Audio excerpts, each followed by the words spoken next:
বিল্ডিংয়ের উপরতলায় আওয়ামী লীগের কার্যালয় ছিল, নিচে ছিল দুটো দোকান। আওয়ামী লীগের কার্যালয়টা পুড়ে গেছে 5 আগস্টের পরে।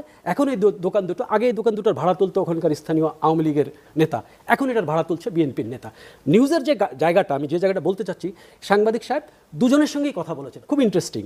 তো দুজনের সঙ্গে কথা বলেছেন, আওয়ামী লীগের উনি বলেছেন যে ভাই আমি তো এখন পলাতক, আমি এটা জানি না, এখন যে তুলছে। কিন্তু পরের জন যে কথাটা বলেছে, ওটা বলার উদ্দেশ্য হচ্ছে, উনি বলেছেন যে বাজারের অন্য পাশে বড় করে বিএনপি কার্যালয় করা হয়েছে, সেখানে প্রতি মাসে যে অনুষ্ঠান হয় তা ওই দোকান ভাড়া থেকে করা হয়। দোকান দুটি ফেলে রাখলে কেউ না কেউ সেখান থেকে ভাড়া নেবে, সেই ভাড়া আমি নিচ্ছি। আমি ওনাকে ধন্যবাদ জানাই, উনি অসাধারণ একটা কথা বলেছেন। এর মধ্যে দিয়ে একটা চিত্র বেরিয়ে আসে, একটা হচ্ছে আমাদের পলিটিক্যাল ফাইন্যান্সিং কীভাবে হবে সেই পথ, সেটা নিয়ে কি আমরা কথা বলছি, সেটা কি আমরা জায়গায় দাঁড়িয়েছি? এই যে ওনার বিএনপি কার্যালয় চালাতে হচ্ছে, এই পয়সাটা উনি কোথায় পাবেন? 1 নম্বর।